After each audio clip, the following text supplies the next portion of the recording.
Hey guys, what is going on today? Bojo here, and welcome back to episode number 19 of our Montreal Canadiens franchise mode series here in NHL 19, where today we are going into round number 2 of the Year 4 playoffs up against the Tampa Bay Lightning. So if you guys don't mind, make sure to go leave a like down below on the video, subscribe if you guys are brand new to the channel. Also make sure to go check out intotheam.com. Use code BOJO for 10% off your entire order. So, as I mentioned, this is round number 2, which means the Montreal Canadiens in our first playoff appearance in this franchise mode was very successful. If you guys missed the last video, make sure to go check that out. But, spoiler warning, we ended up beating the Ottawa Senators in a very close series in a Game 7 after winning games 4, 5, losing Game 6, but then walking away in Game 7 with a 6-1 victory, which was really nice. Pretty much back and forth kind of series, but a hat trick from Nikita Sherbak, I believe, in a 5-point night from Jonathan Drouin pretty much sealed the deal for the Habs to move on to round number 2, going up against, obviously, the Tampa Bay Lightning, which also brings up a very, very interesting scenario where Jonathan Drouin and possibly Mikhail Sergachev are going to be going up against each other's former teams. So this should be very, very interesting. Jonathan Drouin is leading our team with 9 points total, 7 games played, 9 points. Tyson Jost, low-key, is also doing very, very well for our team so far in the playoffs. 7 games played and 7 goals. He has a goal pretty much in every single game that past series against Ottawa. So hopefully the team can keep it up. So let's go take a look at Tampa's lines. I figured out a better way to do this. Just go over the view lines because I completely forgot that was over there. It's way easier to do this than going through the play team now. And besides, we will also be able to see each player's exact age. I don't know why that when you go into the play now, the players' ages don't change, but they change when you look in here. So I brought that up to the devs anyway, so hopefully they'll get that fixed in the next update. But anyways, here's the lineup for the Tampa Bay Lightning. On line number 1, Andre Palat, 84, Steven Stamkos, 92, Nikita Kucherov, 92. So Stamkos and Kucherov both 92 overalls to start, 32 and 30, 28 years old. So they're definitely getting a little bit up there in age, but Kucherov's still fairly young. Stamkos will be starting to decline a little bit in the next couple of years, but still, it's a pretty damn good first line. Obviously, Palat being is he a playmaker, I assume? Yeah, he's a playmaker with 2 snipers in Stamkos and Kucherov. Yeah, it's a pretty deadly first line. Second line, JT Miller, 84, Braden Point, 85, and Taylor Radish, 84. So Taylor Radish is on this team. Was he drafted by Tampa? Yeah, 2016 second-round pick.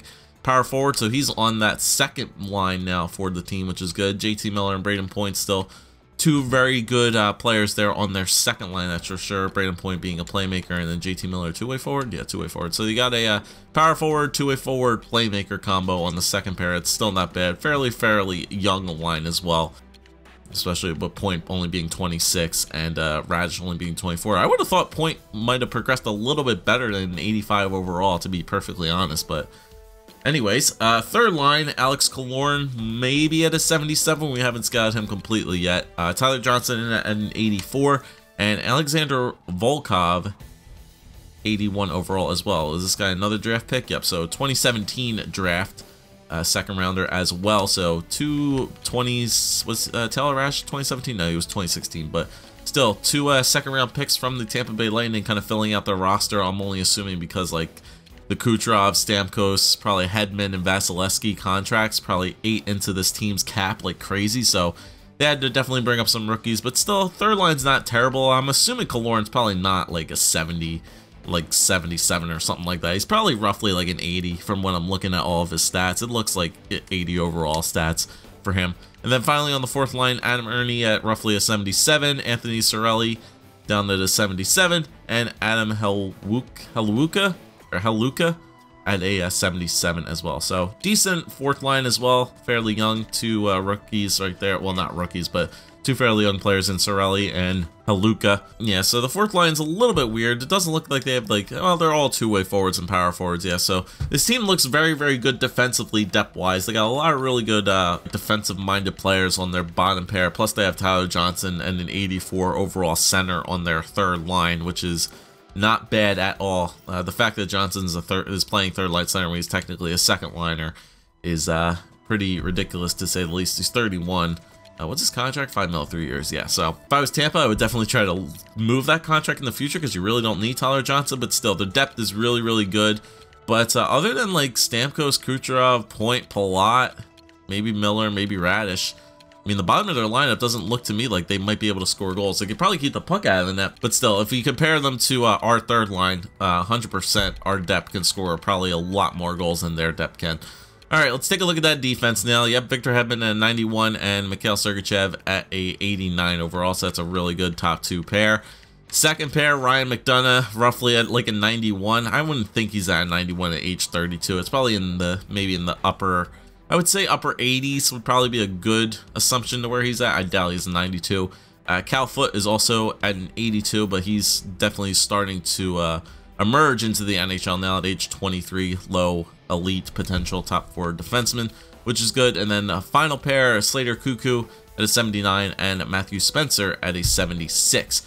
So that bottom defensive pair is definitely pretty weak, I would say. I mean, Cuckoo should be there because he's top 6, but Matthew Spencer is definitely not an NHL caliber defenseman for sure. Obviously, we have Mete, Juleson, and Belfoy rounding out our kind of like bottom 3 players, but I would say like Yossi, Krug, and Morrissey going up against Hedman, Sergachev, and McDonagh is a fairly kind of even-ish matchup, I would say. I'd give them the edge just ever so slightly just because Hedman and Sergachev are both better than Roman Josi is. So I would definitely give the defensive edge to Tampa just slightly, though. I'd say we have the better rounded defense than they do, but still, it's a pretty damn good defense. And then obviously in goaltending, Andrei Vasilevsky at 90 overall. So we go from playing Braden Holtby, who was like a 91, now we move on to Andrei Vasilevsky, who was a 90. Connor Ingram is their backup at roughly like a 78. Tampa has a pretty damn good team, not going to lie. Like I said, if we could just compare that to our team really quickly,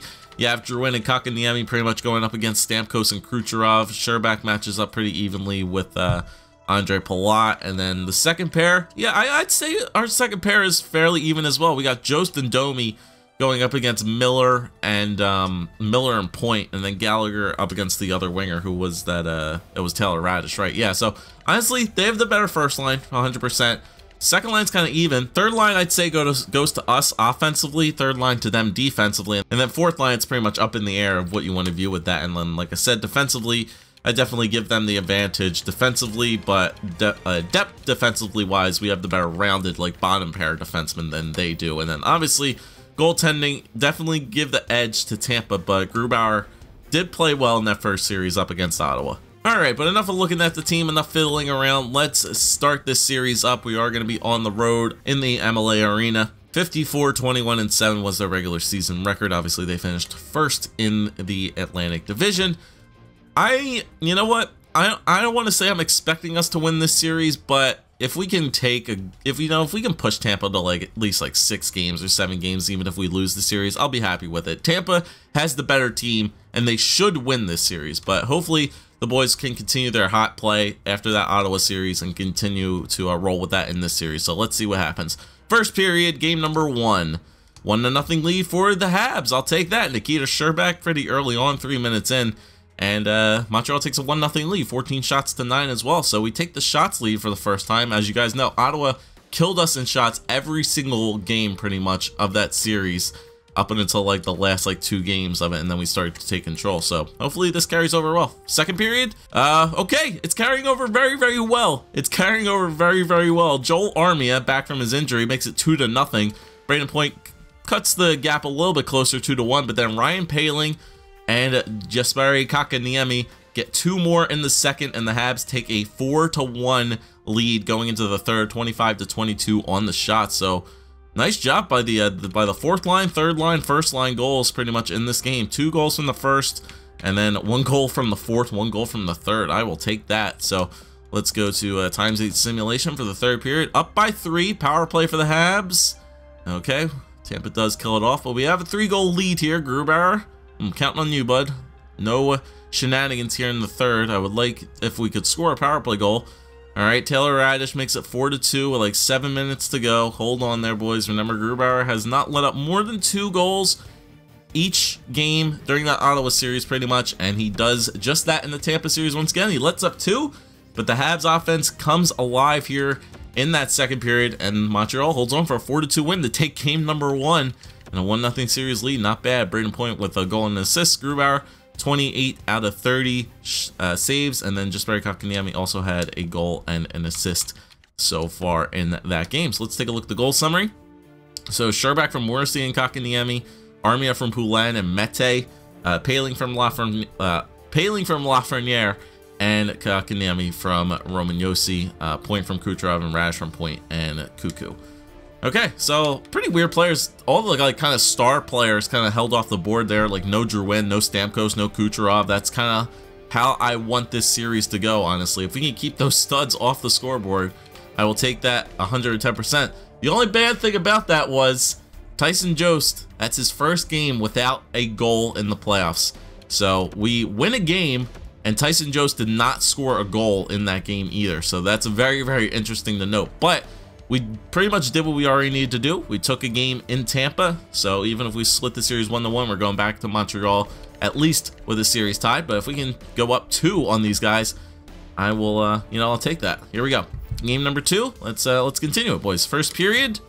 All right, Tampa takes the 1-0 lead here early, 11-7 of the shots. Anthony Cirelli on Grubauer, 1-0 lead for Tampa. All right, second period, 1-0 still. No goals scored there in the second period.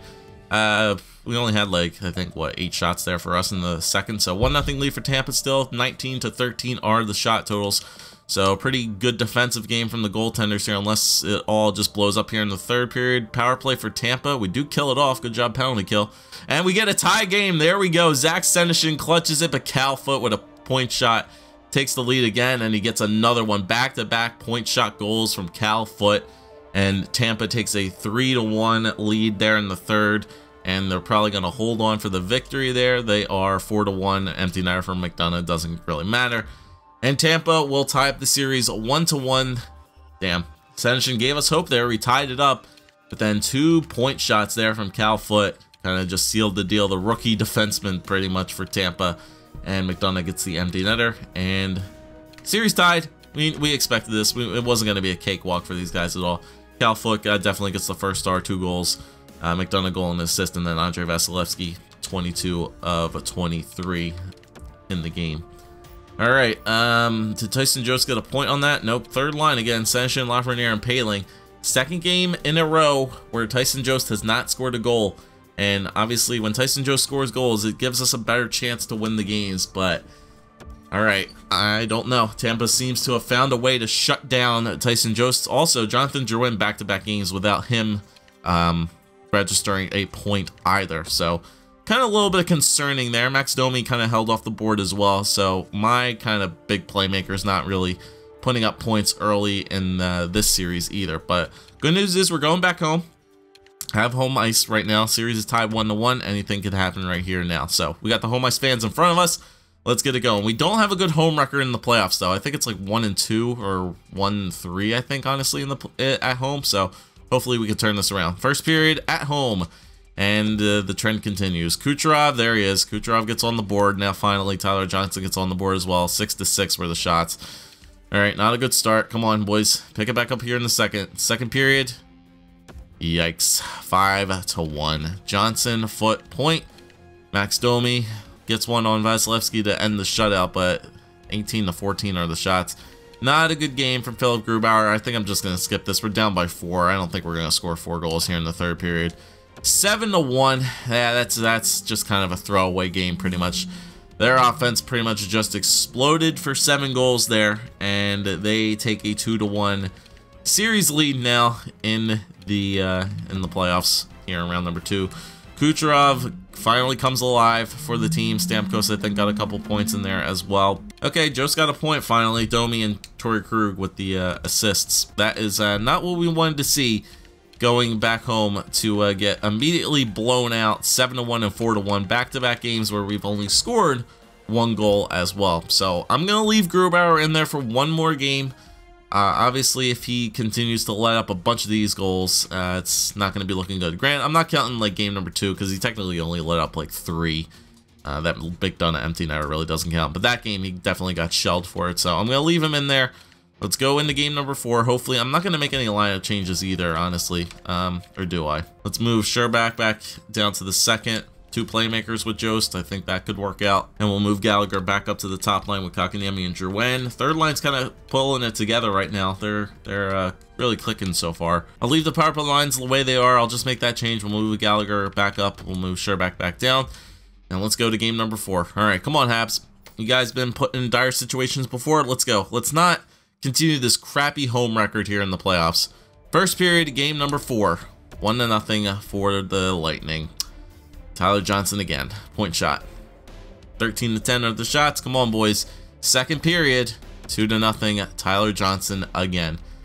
So Tyler Johnson on that third line seems to be really killing us right now. 22-19 are the shots. Come on, boys. If Grubauer can hold them to 2 again, power play for the Lightning, kill it off. All right, our penalty kill's doing a good job. Come on, boys, close it to 1 here, at least halfway. Thank you. Nikita Sherbak closes it to 1. Power play. Come on, clutch it out here on the power play. All right, 8 minutes to go. Yes, Nikita Sherbak ties it up. Oh man, third period clutchness from Nikita Sherbak, and maybe that line change edit definitely worked, it seems. But we are going to overtime.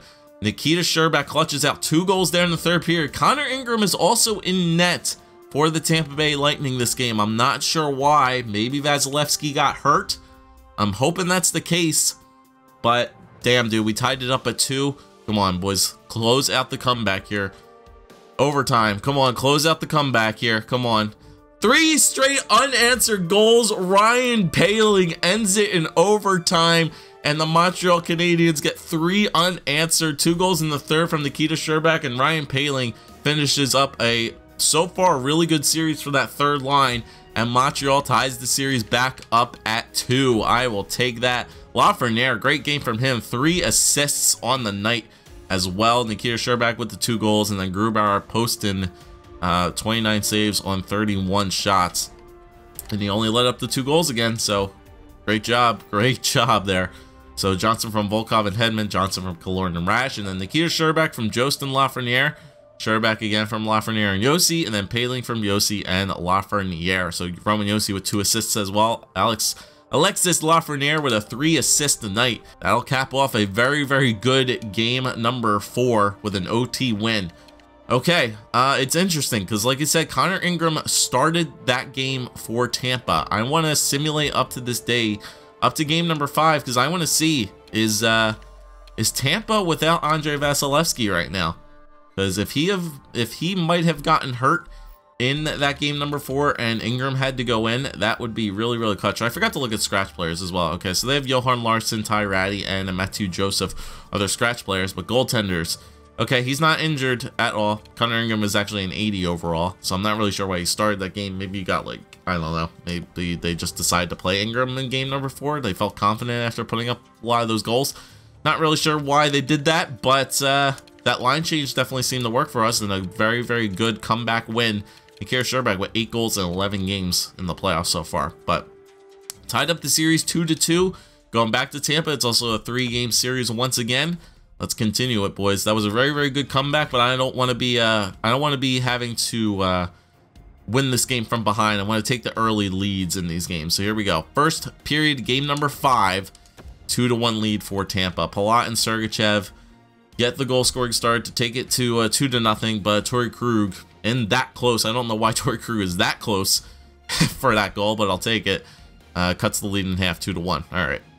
7 shots to 10. Second period, 3-2. There we go. 2 goals in the second period for the Habs to take the 3-2 lead. Charles Hudon and Joel Armia with a 4th line coming up clutch there in the second period. Wow. That is crazy. Charles Hudon and Joel Armia get 2 goals there in the second to take the 3-2 lead over Tampa. All right, boys, come on. Grubauer, I need some faith in you, boy. Come on, defense. Lock it down defensively. Belfoy, continue just to check the living heck out of these Tampa players. And defense, just play very good. Play for your goalie here halfway through. Come on, play for your goaltender here in this third period. Come on, close them out. Don't let Stamkos or Kucherov get anything. Close it out. Grubauer, Philip Grubauer, you absolute beauty. What a second period by the Habs. Once again, 2 unanswered goals from Tampa, and they take a 3-2 win in game 5 and a 3-2 series lead going into game number 6. Great game once again from Grubauer. Joel Armia with a goal and an assist. Torrey Krug with a goal and an assist. Andre Palat with a goal and an assist, but I will take that, man. 3-2 series lead over the Tampa Bay Lightning. So Palat from Kucherov and Stamkos, Sergachev from Palat and Stamkos. So Steven Stamkos had 2 assists on the night, Palat with the 2 points. But then Torrey Krug from Joel Armia, Charles Hudon from Torrey Krug and Sam Poulin, and then Joel Armia from Sam Poulin. So Poulin had 2 assists as well. Joel Armia with a goal and an assist. And the 4th line of all lines to come up clutch for us in game number 5. I'll take it, and they push us for a 3-2 series lead. Torrey Krug now jumps up to our top point leaders on the team with 10 assists, 11 points in 12 games. That trade deadline acquisition looks to be paying off for us so far. All right, simulate up to game number 6. 3-2 series lead for the Habs at home. Once again, our home record is pretty bad. We did get that overtime win, obviously, in game 4. But let's continue it, boys. We can close out this series right here, right now. Let's end the Tampa Bay Lightning's dream. Here we go. Let's continue this magical run. First period. Was too good to be true. Steven Stamkos and Andre Palat. 2-0 lead for the Lightning there in the first. 15-11 on the shots. All right, come on, boys. Let's slowly creep it up. Let's cut the lead in half at least. Second period. 3-1. All right, well, they did cut it in half. Jonathan Drouin gets his first goal of the frickin' series. And then JT Miller puts them back up by 2, 3-1. 25-17 are the shots. All right, come on. Can we have another third period kind of comeback here in this game? I would definitely appreciate it. Come on, Montreal. I know you guys got it in you. They're killing us in shots here. Come on, let's put up some more shots here. Come on. Get at least one here, but at least like 5 minutes left, and maybe we can get something with an empty netter. No, I think Tampa's going to shut us down. Power play, maybe? No, power play, once again, just runs its course dry. 3-1 lead win for Tampa. And we are once again going to a game number 7 in back-to-back series. Stamkos with 3-point night. Vasilevsky only gave up the 1 goal. Palat, 1 goal for him as well. I don't know. They've been doing a good job of shutting down Tyson Jost in his goal scoring, it seems. So I don't really know what I need to do, because I have not seen Max Domi or Tyson Jost get on the board at all much in this series so far. So I'm not really sure what I need to do to get those guys kickstarted at all. Maybe I should move Domi or somebody around to get Jost kickstarted again. Maybe move Domi up to the first and Drouin down to the second. That could be something potential, because Drouin's not really scoring all that much. So I think I might do that. I think I'm going to move Domi up to the first with Kotkaniemi and Gallagher, and I'm going to move Drouin down to the second with Jost to hopefully kickstart that second line a bit. Third line, like I said, I'm not touching, because Paling and Lafreniere have been doing very well in the series sessions, putting in a goal or 2 there. And then the fourth line, obviously, has won me game number 5, so I don't think I'm going to touch them. Defensively, I really don't think there's anything I could touch either defensively, and then obviously I'm keeping Grubauer in the net. The power plays, seems like it's kind of drying up a bit. I don't really think our power play is clutching it up all too well. I'm going to move Domi up here, Gallagher down there. But here we go, game 7 against Tampa. Like I said, if I was able to push this team to a game 7 or like a game 6, I would have been happy. And we pushed them to a game 7. I'm happy even if we get eliminated. I would like us to not get eliminated, to maybe go to the Eastern Conference Finals. But we'll see how game number 7 plays out for this team. Here we go. ×8 sim for the entire game. Power play to start for Tampa. We do kill it off. Good penalty kill there to start the game, boys. 1 shot only. Power play for the Habs. And, Killorn gets a short-handed goal, but Gallagher does get another goal on that power play to tie the game up at 1. All right, so we'll forget that ever happened. Killorn with a short-handed goal on the power play, and it looks like hopefully we'll end off the first tied at 1. We do. 15 shots to 9. Tampa's still completely outshooting us. Killorn with that shorty definitely does hurt, but Brendan Gallagher on that power play ties the game up at 1. Okay, come on, boys. You need to climb back in shots here. Climb back into this game in shots. Put some more pucks on Vasilevsky here. Tampa's absolutely murdering us in shots. There you go. Ryan Paling with the 2-1 lead. Oh, but Adamari just tied it right back up again. There you go. Charles Hudon. Please, fourth line. The depth. The depth could be the huge factor in this game, like I mentioned. Tampa did not have... They had the defensive depth. Cal Foote, don't you do it to me again. Oh, my God. This game 7 is absolutely nuts. 2 goals again from each team in the frickin' second, and it's tied up at 3. Oh my God, man. 26-19 of the shots. Paling and Murney answered less than like a minute later. And then Hudon took the lead 3-2, but then Calfoot again with those crazy shots. Calfoot must have one hell of a shot from like the point area to tie the game up at 3-3 going into the third. It's all or nothing, boys. Third period. You've had some decent third periods in this series. You had a couple shaky ones too. Grubauer, I need you, buddy. Come on. Third period. Here we go. It's all down to this. Third period on the line. Series on the line for the Habs.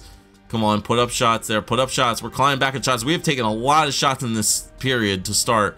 Come on, keep putting up shots. Oh, power play. Kill it off. Kill it off. Kill it off. Kill it off. Oh, thank you for killing it off, please. 5 minutes left. 3, 2. Oh, I don't want to go to overtime. I do not want to go to overtime. Oh my God, I can't take this.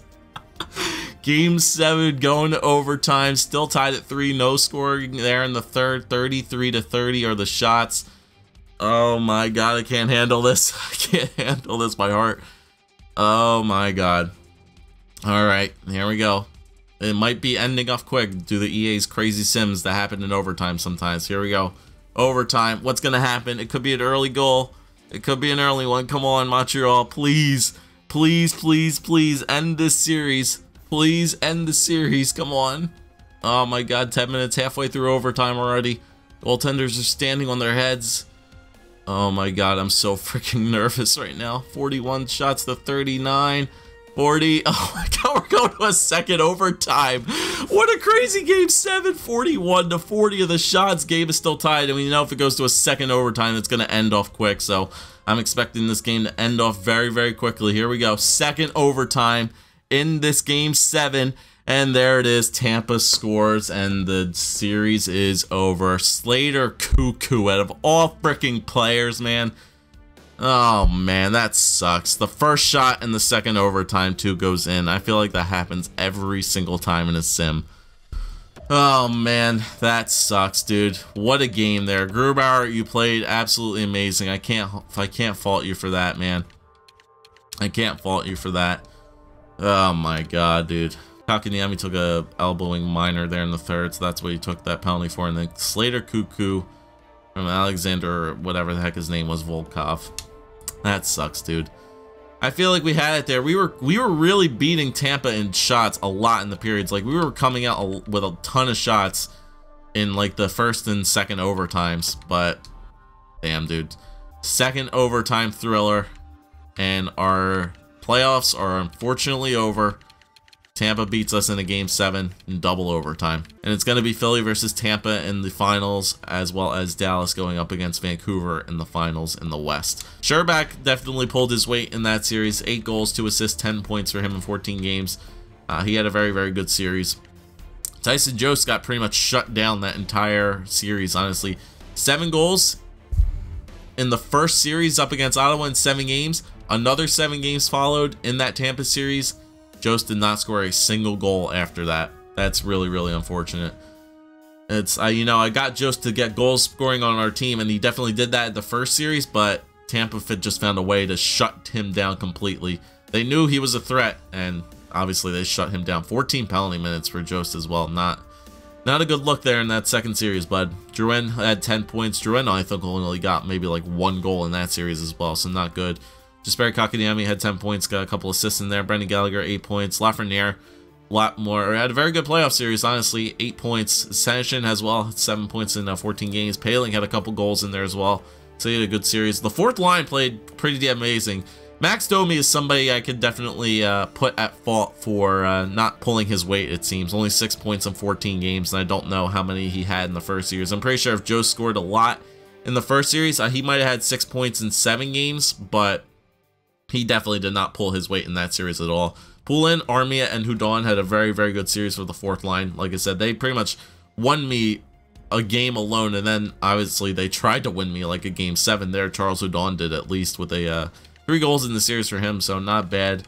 Dylan Cozens obviously got in there for a couple games, but that's unfortunate. Krug, 11 points in 14 games, 10 assists, so that was the Torrey Krug that we picked up for the playoffs, obviously, in the getting the offensive side of our game. Roman Josi with 8 assists, Josh Morrissey 5 points, Juleson, Mete 1 point each. Belfoy didn't have anything. And then Grubauer, I mean, I can't blame you, dude. You played well. Like I said, the record didn't really show all too well. Carter Hart technically got the loss for that one game as well, which is kind of stupid. But 7-6-1 for Grubauer, save percentage of .921, goals against 2.56.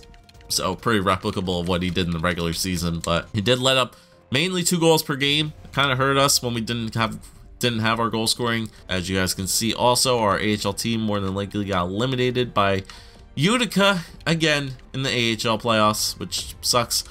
But we now move into the off season where we pretty much just sim to the draft out, which is kind of unfortunate, kind of a lackluster end to our playoff run. But you know what? We got good experience for the team. Hopefully they can come back strong this year. We know what we need to build upon this team. I think if we can get a solid goaltender and you know, just kind of fix some bugs with this team here and there, I think we'll be a good team next year, 110%. So let me just look at contract situation. Just look at our contracts really quickly going into the draft. Who's running up at the end of this year?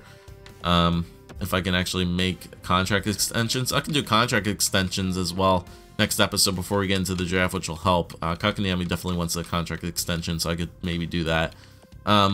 Yeah, so goaltenders, Carter Hart will need to be signed this offseason, so that shouldn't be a problem. We have Grubauer 1 more year at $4 million, so we'll see what happens with Carter Hart, if he gets a decent upgrade or not.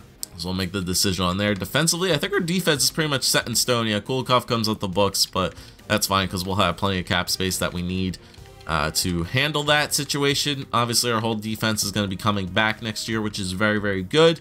Obviously, getting Torrey Krug adds a bit of cap to our situation, but we have 7, 5, and 5 for pretty much our like 3 best defenders, and hopefully Belfoy will get an upgrade. We know that Bouchard will probably be on the NHL team, so hopefully they can get some decent upgrades. Sherbeck will need to be re-signed. Armia needs to be re-signed. Senishin, we'll see. Maybe I can just qualify an offer to him, so we'll see what happens with that. Lehkonen needs to be re-signed, but honestly, he didn't really play or help out our team at all with the team. But Lafreniere still on his rookie deal. Domi still signed for at least 2 more years, which is good. Then center-wise, Jesperi Kotkaniemi definitely does need a contract this year as well, and he wants the contract extension, as I just mentioned. So we'll see if we can get that done. It looks like we'll have a decent amount of cap to get it done. We have 13 mil. Kotkaniemi's going to ask for a lot, probably upwards, maybe like 7 or 8, I could assume. So that's going to eat up a good bit of the cap. But defenders don't need to be signed. Hart needs to be signed, so that'll eat up a little bit. And then left wingers, right wingers, Sherbeck will eat up a little bit as well. So as we look at the draft board, honestly, it looks like our scouts haven't even scouted like the top guys who have are projected to go in this area as well. So it looks like Adele, USA West, and a WHL. Okay, so he's currently being scouted. So once the draft comes a little bit closer, once the playoffs are done, I think we'll get some more information on all the players here. But we're not going to be drafting, you know, upwards in the top 10 of picks. Nashville might be a lottery pick, but we have a lot of potential gems and busts here that we can add, and I can run through this little list here before we start the next video, and I'll add them onto the lists for gems and busts and things like that. The only first-round pick that we have is the Nashville Predators pick, and then we have 3 seconds, which is Colorado's, the Islanders, and Ottawa's. We have Dallas's 3rd. We have our 4th, 5th, 6th. And then we have a bunch of 7ths as well. We have 3 7th-round picks for this year's draft. So we have 3 seconds, which we could possibly package up together to maybe move back into the first round if there's a potential player that we see and want to grab. This Nashville pick projected CS rank 7, 8, and 9. So it looks like that Nashville Predators pick on the lottery is sitting at number like 9, like 7, 8, or 9 on the board, which is interesting to say the least. So obviously, if luck comes our way, we might be drafting 1st overall, 2nd or 3rd overall, which would be nice. But if not, looks like we're going to be going in that like 6, like 7, 8, 9 area for the draft. So like I said, it's an unfortunate end to the playoffs. I'll simulate next video as well. We'll take a look at all the final playoff stats as well in the next video. But we'll gear up for the year 5 draft, and hopefully we'll do some work in this offseason to hopefully upgrade our team a little bit more. But thank you guys for watching. If you did enjoy, make sure to leave a like, comment, subscribe as always. Other than that, I'll catch you guys next time. Peace.